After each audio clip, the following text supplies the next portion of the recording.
Hi, hello, and welcome to your Facebook Live. Dobrodošli torej na še enem Facebook Liveu z mano na moji Facebook strani Angleščina s Katjo. I hope you are well. Upam, da ste v redu na ta sončen četrtek. Hvala torej vsi tisti, ki ste z mano tudi danes, se pravi, ki me spremljate in pa tudi tisti mogoče, ki me gledate prvič. Moje ime je Katja in vsak teden načeloma se vam javim v živo na moji Facebook strani, kot že rečeno, Angleščina s Katjo. Zdaj, tisti, ki me gledate prvič, ali pa tudi torej še enkrat tisti, ki me poznate, ki me spremljate, torej sem mentorica za angleški jezik in zagovornica tudi tega, da ko gre za učenje angleščine ali kateregakoli tujega jezika, gre dejansko za en kompleksnejši proces, kar pomeni, da ne smemo ali pa da naj ne bi gledali na učenje tujega jezika zgolj kot učenje nekih besed, ampak tudi na to, v bistvu, da je učenje tujega jezika neko širjenje obzorij. Ker kar naenkrat lahko povemo recimo eno stvar, ki smo jo govorili v maternem jeziku na več načinov. In še v tistem tujem jeziku še potem na več načinov. Na poti do tega, se pravi, kako recimo bomo suvereni v nekem jeziku, je ogromno poti, oziroma bom rekla, na poti smo kar kreativni in pa individualni, kar ni nič narobe. Kajti jezik je individualna stvar, kar pomeni torej, da se ga vsak nekako loteva oziroma uči ali pa tudi razume ali pa tudi uporablja po svoje. In to je torej logično, ker pač vsak človek se izraža torej na svoj način. Zato bo recimo nekdo v angleščini rekel my name is Katja ali pa I'm Katja in oboje je perfectly fine to say. Zdaj, na poti do tega cilja seveda je pa vsekakor lažje, da se učimo oziroma če se že učimo, sami učimo tokrat torej, ali pa tudi, če imamo nekega mentorja, učitelja, da znamo poiskati orodja, s katerimi lažje pridemo do tega cilja. Ogromno je teh platform, ogromno je recimo aplikacij za učenje jezika in dejansko so izjemno dobre. Ampak pri vsem tem, preden se še lotimo torej iskanja aplikacij ali pa iskanja orodij, je pomembno, da vemo oziroma razumemo proces učenja jezika. Ponovno poudarjam, če se ga učimo seveda sami ali se ga pa želimo naučiti sami in da razumemo, katera orodja pridejo prav in kako jih dejansko uporabiti. No, in tako se v bistvu že dejansko sem se navezala na današnjo tematiko, ko bomo govorili o tem, katera so top 3 orodja za učenje tujega jezika. Zdaj pa še preden gremo seveda v globino teme, bi se rada najprej zahvalila vsem, ki me gledate v živo. Vesela bom, če me v komentarjih pozdravite, da bom vedela, da ste tukaj. Če vam ne bom odgovorila, vam odgovorim po Facebook Liveu. In pa vkoliko gledate torej tale posnetek, lahko spodaj v komentar zapišete posnetek in me prav tako lahko pozdravite. Vesela bom vseh vaših komentarjev.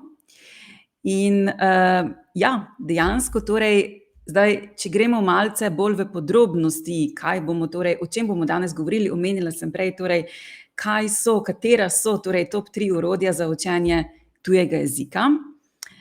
Zdaj, seveda bomo govorili o tem, kako se lotiti iskanja pravih orodij za učenje. Torej, govorila bom o tem, kaj je odločilno pri iskanju teh orodij in zakaj moramo recimo to nujno upoštevati. Potem, ali so aplikacije za učenje tujih jezikov uporabne in učinkovite v tem celotnem procesu učenja. Kaj je razlika med učenjem jezika in učenjem uporabe jezika? Namreč tukajle ta recimo točka v današnjem Facebook Liveu bo izredno pomembna, kajti eno je učiti se besede, če jih recimo ne znamo, in pa eno je potem dejansko peljati te besede v to, da govorimo jezik. Kajti veliko mojih učencev ima težave s tem, da mogoče že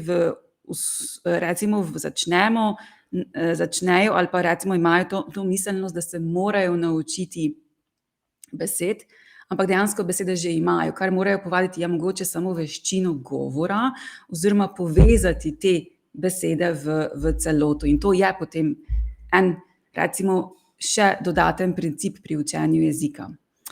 In pa seveda na koncu bom tudi omenila, kakšno je tisto orodje pri treniranju, torej govora jezika, kajti zdaj sem omenila, da je v bistvu zelo pomembno, da ločimo torej te dve stvari in večina ljudi nima težav se naučiti jezika, ampak potem uporabiti ga in katero orodje oziroma element je pomemben pri samem procesu. Torej.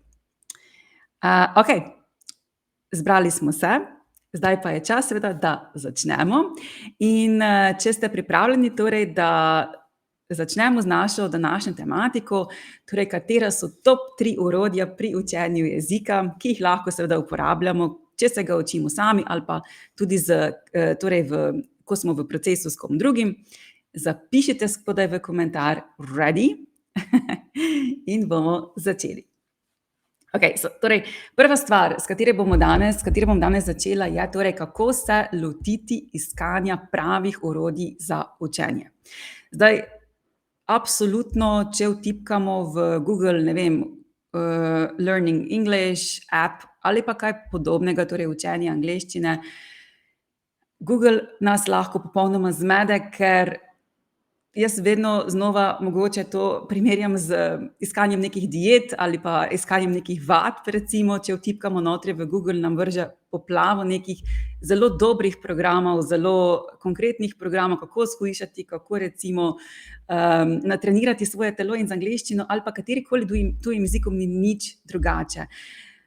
Popolno, ogromno ponudbe je. In seveda, zdaj, kaj je bistveno pri vsem tem, kako se orientirati med temi vsemi odličnimi ponudbami, je to v bistvu, da najprej sploh vemo, kateri nivo angleščine smo. Zdaj, jaz sem vam dodala link, zdaj, ali nad objavo ali v komentar, torej link do strani, kjer lahko vi vaš nivo angleščine načeloma ugotovite oziroma s testom torej ugotovite in štartate približno z tega nivoja. Kaj ti pravim, to je zelo, zelo pomembno pri tem in je prva stvar, ki jo moramo dejansko določiti. Zdaj, druga stvar, ki je prav tako pomembna je, in o tem sem govorila v mojih prejšnjih livih, je kakšen tip učenca smo.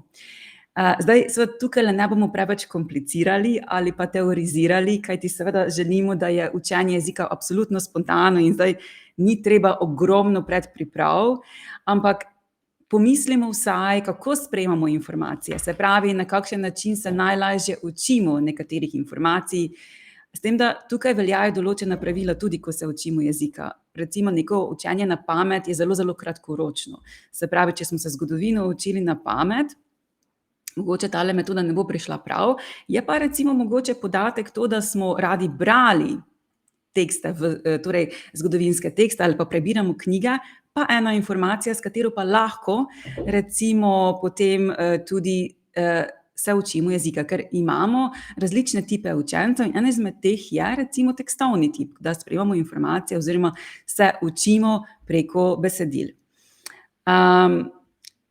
Torej, tukaj moramo biti malce pozorni, ker pravim, tuji jezik se ne učimo torej na pamet in pa mogoče si določimo tudi nek cilj znotraj tega, da potem lažje potem dejansko se orientiramo na torej, katero orodje bi dejansko začeli in pa tudi torej uporabili in pa tudi mogoče koliko časa imamo dejansko na razpolago. Zdaj, torej v samem procesu učenja, kot sem že omenila, torej pomembno je, da moramo poznati svoj nivo angleščine, torej če se lotimo iskanja teh aplikacij, kakšen tip učenca smo. In mogoče še to bi omenila tukaj zraven, ko bomo torej iskali vire oziroma orodja, torej, s katerimi bomo potem se učili angleščine, je lepo, da najdete vsaj 3 vire ali orodja za učenje jezika. In to bi naj recimo vsebovalo en vir, kjer boste tuji jezik poslušali. Te vire lahko najdete recimo na YouTubeu. Potem En vir naj bo gledanje zanimivih vsebin, to so lahko filmi, recimo za angleščino bi bil primeren, ali pa tudi za druge jezike mogoče Netflix, ali pa katerikoli drugi seveda filmi, ali pa kratki videoposnetki seveda. Zdaj bom rekla tako, kar se tiče teh zvočnih posnetkov in tako naprej. Včasih me kdo vpraša, a je pomembno res, oziroma se pravi, a je pomembno, da poslušamo zvočne posnetke, ki so targetirani, se pravi, ki jih uporabljamo med tečajem, ali je potem vseeno, če poslušamo recimo neke vsebine, ki so na radiju ali pa na YouTubu, kot sem že prej omenila. Jaz bom rekla takole, v bistvu nobena izmed teh variant ni popolna, če ne damo obe skupaj, kar pomeni, da torej, če se učite jezika sami, je popolnoma perfect, popolnoma okej, če se torej učite, to je razlika preko zvočnih posnetkov, ki jih po naključju najdete na YouTubu, če vam to ustreza. Še boljše pa je, če v bistvu te vsebine najdete z namenom, se pravi, da iščete po vaših interesih in najdete take vsebine, ki vas dejansko zanimajo. Torej, v bistvu tukajle ni dejansko nobene razlike, oziroma razlike, torej lahko komot poslušate neke vsebine, ki so spontane, oziroma je še včasih pri tečajih to pokombiniramo na ta način, da so nekaj targetirani, torej zvočni posnetki, nekaj pa torej spontane vsebine, kajti vi se morate naučiti tudi ritma, tudi vseh tistih recimo napak, ki jih delajo govorci, do tega, da nekaj ponovijo in tako naprej, da zajamete v bistvu celotno sliko jezika, ne samo določene elemente, ker jezik dejansko teče v realnem svetu čisto po svoje. Kako v bistvu potem ta orodja uporabiti, mogoče še dodamo to, recimo, če želite, oziroma če bi želeli se, ne vem, se pravi poslušati, oziroma se pravi nek vir najti na YouTubu, lahko recimo YouTube, se pravi videoposnetek zaženete, greste delati nekaj drugega recimo, ali kuhati, ali kar drugega, čisto po vaši volji in tako ubijete v bistvu dve muhi na en mah. Kajti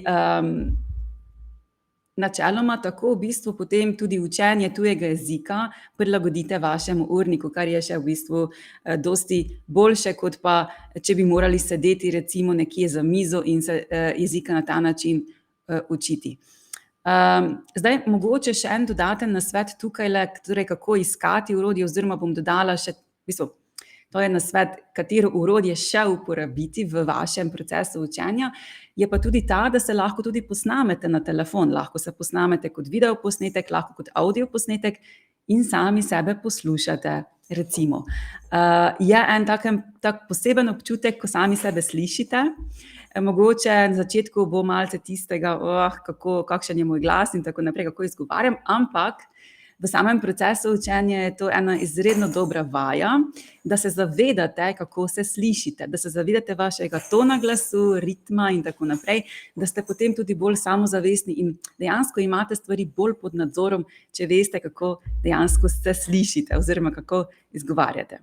Okej, zdaj, če gremo recimo iz tega potem ven, se pravi, omenili smo zvočne posnetke na YouTubu, potem filme, ki jih lahko uporabljate kot orodja za učenje angleščine. Zdaj pa pojdimo torej na tisto stvar, ki smo jo omenili že na začetku, malce aplikacije za učenje tujega jezika. Jaz bom rekla tako, odlične so, res so odlične in res so tudi intuitivne, že ratale, kar je awesome, kar je v bistvu zelo, zelo dobro. Jaz sem do zdaj, priznam, uporabila oziroma preizkusila Duolingo, meni je bila ta aplikacija res top, ampak učila sem se v bistvu osnov italijanščine.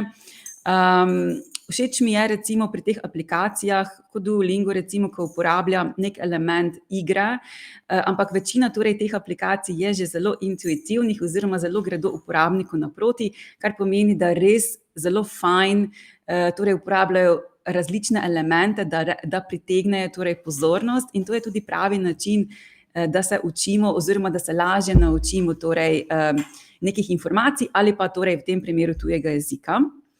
S tem, da seveda ponovno tu poudarjam, je odvisno torej od vas, kakšen tip učenca ste.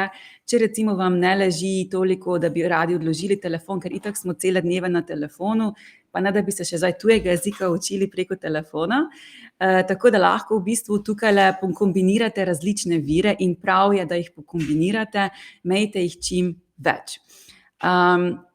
Torej, da, aplikacije za učenje tujega jezika so absolutno dobrodošle, zelo uporabne tudi, učinkovite pri učenju jezika, vendar imajo eno stvar oziroma eno pomanjkljivost, o katerim sem ogromno premišljevala, tudi sama moram priznati, in temu bom kratko malo rekla community ali v slovenščini skupnost. Pa mogoče, da še grem en korak nazaj, pa omenim mogoče še to, da v bistvu aplikacije zelo dobro naučijo besede. Kot sem prejle omenila, neka razlika obstaja med učenjem besed v jeziku in pa potem dejansko, da spregovorimo jezik. In tale vrzel, recimo, je pa neka vrzel, ki jo mogoče aplikacije malce manj pokrivajo. Torej, zelo dobre so pri nadgradnji vašega besedišča, pri recimo učenju torej novih besed, povezav in tako naprej. Malce manj pa potem, kot sem omenila, pa potem pri tej stvari, kako dejansko potem uporabiti jezik, kako ga dejansko govoriti. No in tukajle, torej ta razlika dejansko obstaja in to recimo si moramo nekako že postaviti nek cilj ali pa razmisliti o tem, še preden gremo v samo učenje tujega jezika. Torej, kaj dejansko želimo? A se res želimo naučiti besed?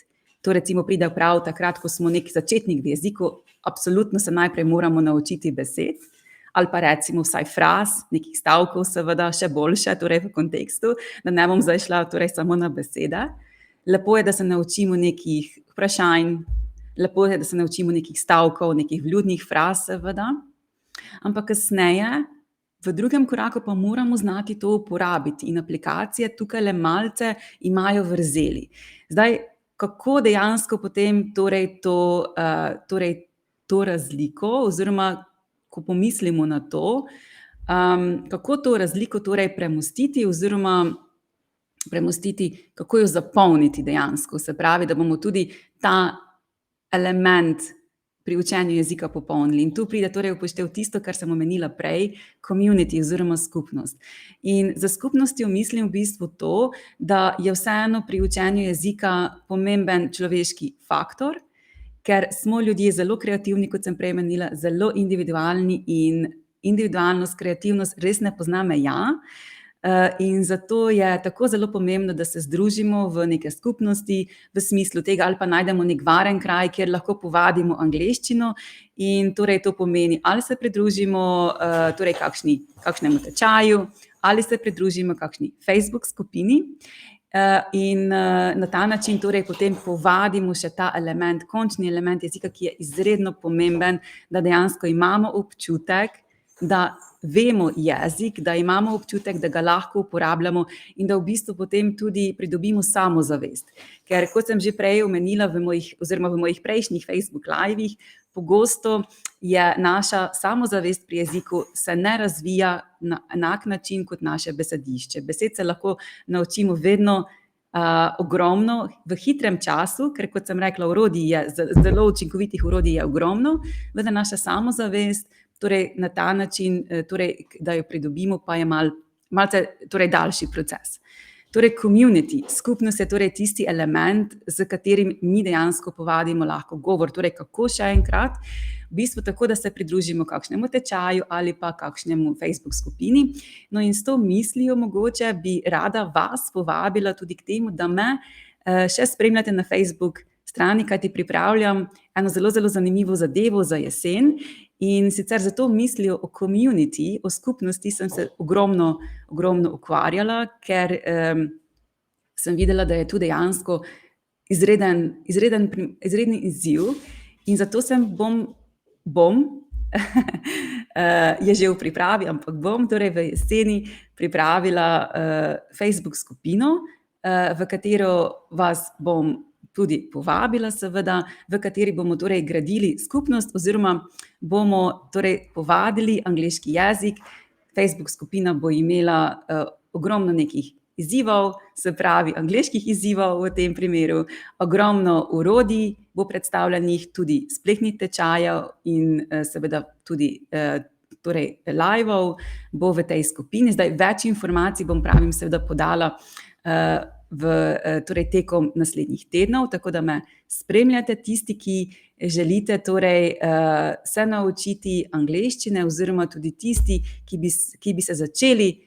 bi se radi začeli učiti angleščino ali pa nadgraditi in tako naprej.